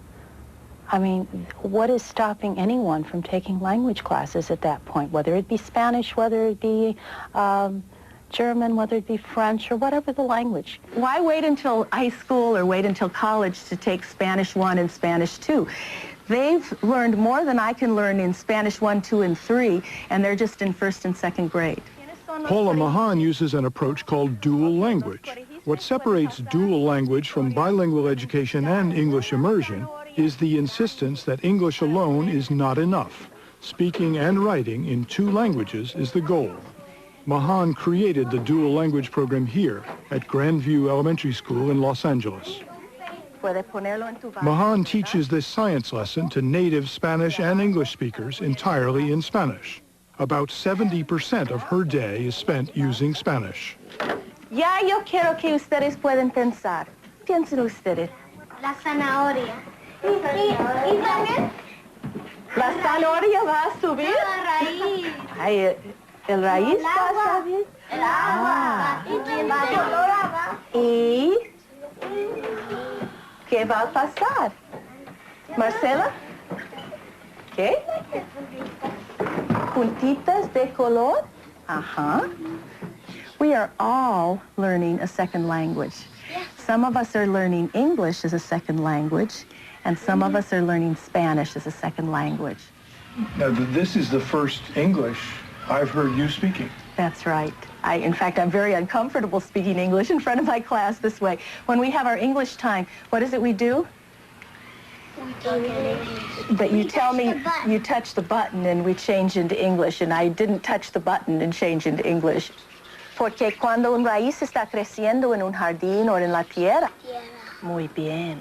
It just goes in the tierra, and then the plants like suck it up so the weeds don't get it. Tú tienes razón. A couple of times in the question and answer, a couple of the children were speaking in Spanish and then slipped into English and then back into Spanish. Right. And you, however, stayed in Spanish. Right. That happens a lot, particularly in the lower grades, where the children will be stronger in one language or the other, and they'll fall back into that language. So because in the primary grades we're working mostly on Spanish, I'll reinforce the Spanish by either repeating what they say or, like I asked Joey to try to say it in Spanish, and he did a pretty good job. ¿Y qué va a pasar otra vez en español, Joey? Se va los frutas, raíces se van a tocar agua y se para tomarlo y that's how it grows. Talk about bilingual education. It's to get the Spanish-speaking kids into English. This is not that. It's a different approach? It's very different from that. The reason being, when it's to get them, as you say, into English, it's an indication that there's something wrong with where they are. What we're saying is there's nothing wrong with where they are. In fact, where they are is in a real plus place. They have a language. And when we can take that language and in a situation like this of half English speakers, half Spanish speakers, share the language with each other. En este mundo es muy importante para tener dos lenguajes, ¿verdad? I can speak 3 languages, and I like to speak my language because I like French, and I like Mexican and English. Okay, and why do you think it's important to know 3 languages? Because, and then if you read three books of languages, then that opens a new world for you. In a few years, these students will be in Julie Kopp's 5th grade class, and all will be bilingual and biliterate. Half of their day will be in Spanish, the other half in English. Onto your circle, so you remember what type of pattern block you used.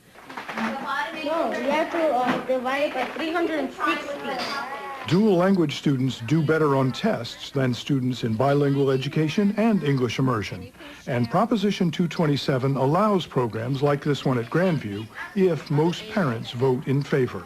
So if a parent were to, ask me why should I put my child in this immersion program my Anglo child to learn 2 languages, I'll say, well, look at these Spanish-speaking kids. They're going to have 2 languages, so wake up. This is what's going to happen. Your child will be monolingual. This Latino kid will have 2 languages. So if you want to compete, you should have 2 languages too. Funding for Think Tank is provided by the John M. Olin Foundation, the Lynd and Harry Bradley Foundation, and the Smith Richardson Foundation. Hi, I'm Ben Wattenberg. We are in California at the beautiful campus of Claremont McKenna College, which is just about 35 miles away from Los Angeles, the metroplex that has become the locus of what some have called the language wars. We have a report from the front. Think Tank is joined by Ron Unz, architect of California's Proposition 227, the English for the Children initiative, and author of a recent piece in Commentary magazine entitled California and the End of White America. Stephen Krashen, professor of education at the University of Southern California and author of Condemned Without a Trial, Bogus Arguments Against Bilingual Education. And Mark Lopez, visiting fellow at the Public Policy Institute of California and assistant professor at the University of Maryland's School of Public Affairs. The topic before the House, the battle about bilingualism, this week on Think Tank.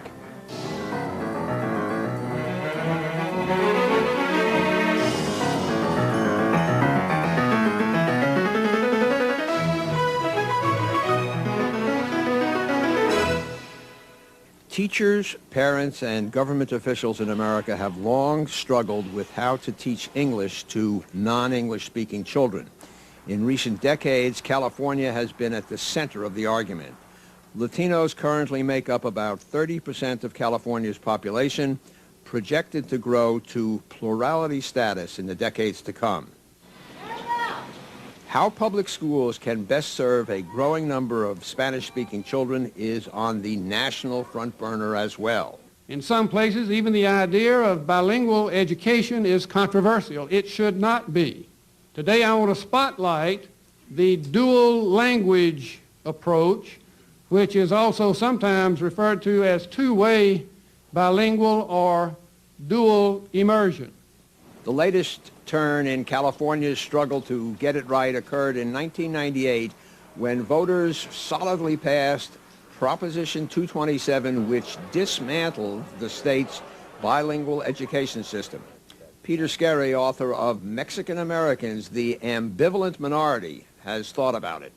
Those who are upset with bilingual education, those many Americans who are upset with it, who think that bilingual education is an effort by immigrants or immigrant leaders to forestall or put off assimilation, or even a push for some sort of separatism, are simply misconstruing this.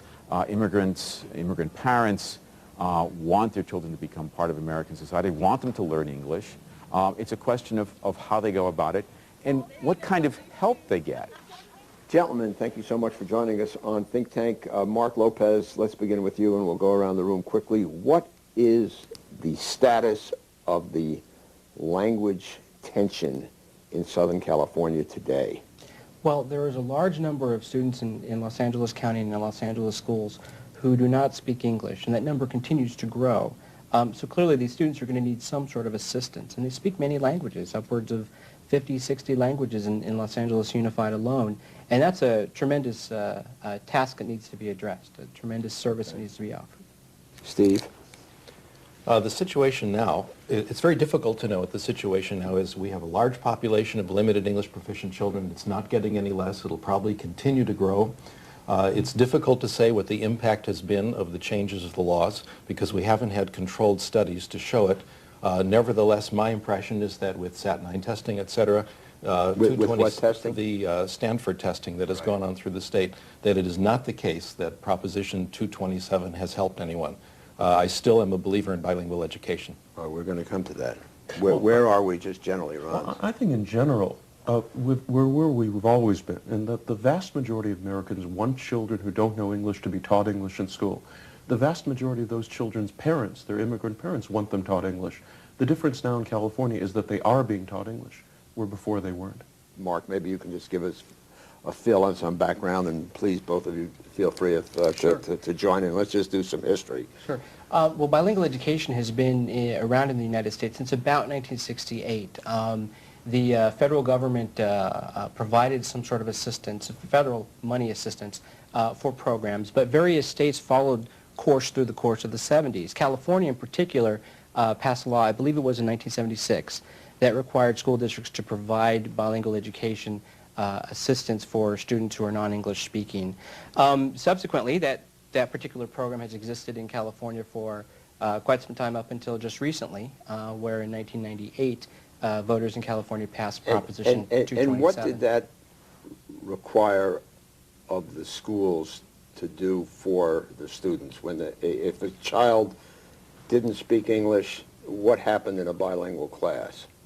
Well, generally speaking, what happens is that the student receives instruction in English. They learn to speak English. But in addition to that, their coursework in other subject areas is in their primary language or in their native language. So the idea behind bilingual education is to teach children to speak English, but at the same time to prevent that student from falling behind. We don't want the student to become academically deficient in any way. So all of their coursework, which they don't speak English, so why would you want to teach them mathematics in English if they don't understand English? Perhaps it's better to teach it in their native language so they can progress through mathematics. Which in California, what caused all the brouhaha was essentially Spanish. I mean, that's what we're talking about. Yes. Is that right? In fact, the majority of students in California who do not speak English are Spanish speakers, 75%. Okay. Steve, so that was the deal. What happened? Is that how it was, how it developed, or did English sort of get shoved out a little bit? Let me supplement what Mark said. Please. It was pretty much right on, I think. Well, that's why we have experts here. We have, let's say, we get Gosh, thanks. Right. Anyway, what happens when you give a child good education in the primary language, in addition to good English as a second language, you give the child knowledge. That knowledge makes the English they hear in class later on more comprehensible and helps English language development. If a child knows history, knows where Afghanistan is, knows when World War II was, and then gets a history class in English, it's going to be more comprehensible, which is going to accelerate English language development. Number two, when you give a child literacy in the primary language, it's a shortcut to English. Now, if a child is English dominant, is born in the United States and speaks English better than he speaks Spanish, I do not recommend bilingual education. I recommend English language education with perhaps Spanish enrichment. So this has to do with the idea of misplacement. There have been a few very well-publicized cases in the media where children who do not belong in bilingual programs were misplaced in bilingual programs. Linda Chavez's son, for example, These were errors. They shouldn't have happened. They've been publicized far out of proportion to the frequency with which they occur. But those children should not be in bilingual education. Okay. Now, you want to pick up the history? Well, I think what Professor Kreshchen said is exactly what it was designed to do in theory, and that was the justification for bilingual education theory. The problem is it never worked in practice in 30 years, either in California or anywhere else in the country. In practice, the vast majority of the students in California public schools who were classified as not knowing English were born in the United States or came to school when they were 5 or 6 years old. At that young age, it's very quick and easy to learn another language. And the bottom line is, under the existing system, they were in these so-called bilingual programs for 3 years, 5 years, generally 7 years. In fact, the theory behind bilingual education is that it takes children 7 years to learn English, which is complete nonsense. The problem is that they were put in these programs, and even though in theory they were being taught English, most of these programs apparently, at least the Spanish language ones, involved as little as 30 minutes a day of English. And if a child comes from a language family where they're mostly talking Spanish at home, and they go to school, and they get 5 hours and 30 minutes a day of Spanish and only 30 minutes a day of English, you can see why it takes them 7 years to learn English. That's a distortion. Practically nothing of what you said is true. And you should know better, because we've been debating this again and again. First of all, the programs where they don't give children English 5 to 7 years to learn a language, this is completely false. In the good bilingual programs we have, children are exposed to English from the very first day. In very beginning levels, they may not have English all day. They're getting their core stuff in Spanish. But as soon as subject matter can be made comprehensible, it is taught in English as rapidly as possible. Mark, would you care to adjudicate here? We have some polar Well, I wanted to add something that I don't think has quite come out yet, and I want to make it clear that bilingual education was not, and continues to not be, the primary program that California has used. It's one of a couple of different programs. If you look at the population of LEP kids, kids who do not speak English, not all of them... What is that called? LEP, which stands for Limited English Proficient. The large majority of them are getting something other than bilingual education. Prior to Prop 227, only about 35% of students... What would they get? What was the other? Sometimes just an ESL class, and the rest of their classes are... ESL is I'm sorry, ESL stands for English as a Second Language. BJW, right, go ahead, okay. I apologize. It's okay, ML. Right, go ahead. Right. ESL was one of the alternatives, and some students who speak languages for which there are no teachers or services really available basically get mainstreamed into an English classroom, or sometimes placed into a classroom that's a bilingual classroom for Spanish, but they may speak another language. So not everybody in California was receiving bilingual education, even prior to Prop 227. But you're still talking about hundreds of thousands, yes, if not millions of kids who were talking, were in this program, which you describe in very different ways. Now, let's move ahead. This was a controversial and contentious issue. I think we can, as you can see, we can see, but certainly back then.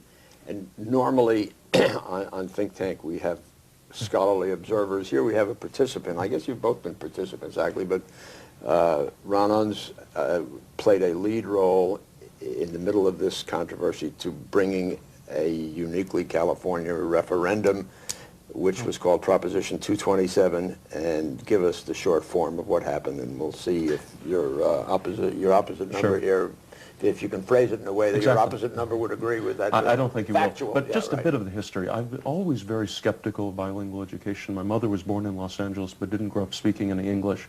And since she learned English Yiddish, she spoke Yiddish. And so at a young age she learned English very easily. I never thought it made any sense not to teach children English when they went to school. But then in 1996, I read a series of articles in the LA Times about a group of immigrant Latino parents in downtown Los Angeles who got so angry that the schools were refusing to teach their children English that they started a public boycott of their local elementary school. And it seemed to me, when a program has reached the point where parents have to carry picket signs because a school refuses to teach their children English, something has to be done about it. I found out that the law governing bilingual education in California had expired years before, but the program remained in place because of the force of its supporters and their commitment to a failed program. And therefore I put a measure on the ballot, Prop 227, which essentially would require the schools under normal circumstances that when a child entered the school who didn't know English, they would teach that child English as quickly as possible. And generally after a few months or a year, once the child learned a reasonable amount of English, they were supposed to mainstream that child. And how did the proposition do? It really did quite well. We were opposed by the chairman of the state Republican Party and the chairman of the state Democratic Party. All 4 candidates for governor, nearly every newspaper, every political slate. We were outspent on advertising by 25-1, and we still won the biggest landslide of any initiative in 20 years in California. Ron says his belief is to teach English as rapidly as possible. Let me say this firmly on national television. Our belief is also to teach English as quickly as possible. If there were a better way to teach English other than bilingual education, I would support it. The data from controlled research studies is on our side. Our effort is to get English to the children as rapidly as we can. Mark, our neutral observer, that is not what you have written, that the evidence is on Steve's side. The evidence is mixed. The work that I've done has certainly found that participation in a bilingual education program appears to have negative effects in the long run. But there's other research that's been done, some of it which has been done in a controlled environment, some of which is pretty much scientifically sound, and that shows modest gains associated in terms of reading and English proficiency for students participating in bilingual education. But it's modest. What is the distinction between the two studies? I'm sorry. My studies have looked at the long run, meaning... long run, it says it's negative. Negative, meaning labor market outcomes, right. Going to college, right. Those sorts of things. Right. And what are the other ones? The other ones are looking at more immediate returns right after the student has gone through the program, such as a reading exam score, English proficiency, and so forth. So the student goes through a program, and then the student is assessed immediately after the program, and does better in English having gone through bilingual education than kids who did English only. That's right, but it's modest. The gains are modest. They're not huge gains. We're not talking about very large effects here. We're talking about relatively small. Talking a bit of reality here, again, there's a ton of research on both sides. All the pro-bilingual academics have done a lot of research, but let's look at the facts. In California, children enter the public schools speaking 140 different languages. The only group of children that had a significant amount of bilingual education, or did until Prop 227, were Spanish-speaking children. Of all the immigrant groups, the Spanish-speaking children did the worst in school, with the highest dropout rates and the lowest test scores and the lowest rate of college admission. If bilingual education benefits you, why is it that all the groups that get no bilingual education in California do so much better? It's true, Hispanics have a high dropout rate. You cannot blame bilingual education for this. In California, as was pointed out, something like 15% of Hispanics were in bilingual education in those years. So if there's a high dropout rate, you have to look to see what the 85% are doing. Number two, controlled studies show that children in bilingual programs have a lower dropout rate than similar children not in bilingual programs. Number three, when you look at background factors such as poverty, such as family factors, recency of immigration, study after study shows that dropout rates among different groups, ethnic and racial groups, is much, much smaller, and most studies find absolutely no difference. Bilingual education is not the cause of dropouts, it's one of the cures for dropouts, and that goes for the other factors you've discussed as well. Okay, what has happened in terms, and then I want to get on to a broader topic, if I might, which is what I think this whole argument is really about, but I want to set the ground rules here. What has happened in these 2 years since bilingual education has been as we knew it, or as Bill Clinton was saying, end welfare as we knew it, as we ended bilingual education as we knew it? 6 months after Prop 227 was passed, the Los Angeles Times had a headline that said, "Students succeed under 227." Unfortunately, the headline writer didn't read the article that came after it, and it found that children were developing verbal fluency in English, which they had been doing the year before. They didn't do a comparison. This was based on 13 interviews. And the 13 people responded consistently said they're having trouble in reading, they're having trouble in subject matter. Our children won't develop reading as quickly as they did last year. This was not in the headline. The talk show hosts, etc., only saw the headline. The word spread, Proposition 227 is a great success. Let's first talk about how students are participating in programs. Bilingual education hasn't been totally eliminated. There was an opportunity for parents to sign waivers. Some school districts had good programs, obviously, and parents wanted their students to continue to stay in those programs. Approximately 15%, I think it is, stayed in bilingual education. The way it was taught before for up to 7 years and so on and so forth. 7 years, yes. Structured English Immersion, which is what Prop 227 has asked. Structured English immersion, yes. That's sort of total English as fast as you can go. Yes. Throw them in the water, let them swim, but the lifeguard will help them. The lifeguard around, yes. right, okay. That has not been universal around the state. Approximately 45 to 50% of the students, depending on the calculations you look at, are in that program. The rest of the students are in no program at all. So it's not a universal change. The bottom line right now is that right now, for example, Oceanside, which is one district that went sharpest and strictest in implementing 227, their test scores for all their immigrant students went up by 50% in 7 months. In other districts, we're seeing rises of 30% or 40%. And in the San Jose Mercury News story, which studied the analysis and showed how students who stayed in the bilingual program were doing as opposed to those who went to the English program or rapid mainstreaming, which had really been what 227 proposed, a huge increase in 7 months all across the board. Now, let me see how many people I can get how angry. I have heard a statement that allegedly Latina mothers use to their children, which is, and it's not because they don't like the Spanish language, which is, Spanish is the language of busboys. You all heard that statement? Mm-hmm. You've heard it? No, I have actually. You've heard it? No. You know what I'm talking about. Yes. Mark, is that, what am I talking about, even though you hadn't heard it? I think what you're getting at is something that's, that economists have found regularly with regards to why Hispanics earn less than comparable whites and comparable blacks. What we know is the following. Hispanics are earning less because they don't speak English and because they're not getting education. So the importance of English, learning English, is you can't underrate it. It's extremely important. And something like Prop 227 hopefully can get us to something where we got more fluency in English at the very first for Hispanics and hopefully greater educational attainment later on. Is this argument about assimilationism versus multiculturalism, is that what we're talking about? It sometimes is. It depends. In other words, these programs originally came in the 1960s, towards the end of the 60s and the early 70s. They were tied in with Latino activism and with ethnic activism. It was a mixture of people sincerely believing that these programs would help children learn English and do better in school, along with ethnic activists. Once the programs were there, people rapidly found out that they didn't work. But by that time, they developed a huge entrenched bureaucracy, an industry, whose living depended on maintaining those programs.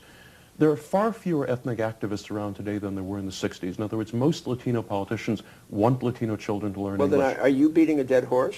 Well, no, because the fear of being perceived as attacking Latino culture is one reason none of the politicians ever focus on this issue. In other words, look, right now, George W. Bush and Al Gore and all the presidential candidates refuse to attack bilingual education, even though it doesn't work. The reason they refuse to attack it is they would perceive it to be an ethnically charged issue that would hurt them, even though the overwhelming majority of Latino immigrant parents and other immigrant parents want their children taught English immediately in school. Is that right, Mark? The overwhelming proportion of Latino parents want their children to learn English immediately? Yes, I believe so. Do you believe so? Oh, absolutely true, but that does not mean they're against bilingual education. I understand that. You see, again, Well, what we see something. That's supporting bilingual education is a mixture of the bilingual education industry, all the bilingual teachers and bilingual academics and bilingual administrators. A few ethnic activists who are very loud and frighten the politicians from doing anything about it, and a certain number of what I would call harebrained academics that come up with all these bizarre research studies claiming that the best way to learn English is not to be taught English in school and to be in a program which, according to official bilingual theory, takes 5 to 7 years to teach a child English, which is just nonsense. So a combination of those three groups kept the program in place even though it didn't work. On the other hand, during the 227 campaign, there was one Latino parent who said he very much supported by getting rid of bilingual education because his two daughters who'd been born in the United States, by the time they were 10 and 11, they knew less English, since they had been taught no English in school, than children who had just come from Mexico, because the Mexican schools taught English and the California schools didn't. Gentlemen, I sense here, particularly between Steve and Ron, that this is weird. There are some things we don't agree on. Well, there are some good thinking. Yeah, and I do have some responses, Rick. Okay, all right. That's fair. In terms of public opinion, not only does the public support English, which we all do, when you ask the question correctly, the public is pretty supportive of bilingual education. A poll was done by the Los Angeles Times in the middle of the Prop 227 campaign. It was repeated in the Dallas Morning News after the campaign. People were allowed to choose, asked to choose among three options.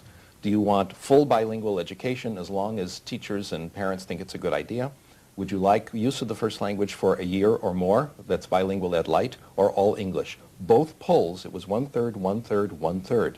Only 1/3 supported English-only options. Our Feishin's work... 2/3 supported that within a year. No. They said a year or so of bilingual education, primary language support. If you took that data, I could write a sentence that 2/3 of Americans believe that there shouldn't be more than 1 year of bilingual education. It said a year or so, a year or two. Not 5 to 7 years. Not 5 to 7 years. And I must once again repeat that what Mr. Rahn said is not true. It is not true that the programs don't work. Controlled scientific studies say they do work. They are not all in Spanish. They are not 5 to 7 years. This is absolutely false. There's a good deal of very respectable scientific evidence behind this. Okay, my sense is, surprised that we have a disagreement and we are not going to be able to resolve it even on a program like Think Tank. So what I am going to suggest is a sort of an out question, and we're going to go this time the other way around, Ron, Steve, and Mark. And the question is, the year is 2010. Where are we going to be? And the answer has to be brief. Where are we going to be in Southern California on this issue? Well, I think bilingual education will be viewed as witchcraft, something which a few people supported but never worked, and it will be simply a distant memory at that point. I'm hoping by this time we'll have enough books in our libraries, we'll have full literacy because all students will have access to print, and our problems of poverty will be largely eliminated. I think where we do agree is that poverty, access to print are the main factors, and swamp even factors such as bilingual education. I hope these are the things we address. I think you're going to continue to see the schools encounter a huge influx of limited English proficient students. And whatever policy or program is pursued, it's going to be a function of how many students actually speak those languages. Generally speaking, I think we're going to continue to have this debate. I don't think it's going to be over by 2010. I'm going to ask only you one more question, yes. Mark, which is, generally speaking in California, among all these disparate language groups, is this next generation going to, is English going to be the lingua franca of this next generation? Yes, I believe so. It has to be, because California, people not only deal with Californians, but they're also going to be dealing with people from outside of California. And English will continue to be the dominant language here. Okay, I hope you're right. Thank you, Mark Lopez, Steve Krashen, Ron Unz, and thank you. Please remember to email us at thinktank@pbs.org. For Think Tank, I'm Ben Wattenberg. We at Think Tank depend on your views to make our show better. Please send your questions and comments to New River Media, 1219 Connecticut Avenue Northwest, Washington, D.C. 20036. Or email us at thinktank@pbs.org. To learn more about Think Tank, visit PBS online at pbs.org. And please let us know where you watch Think Tank.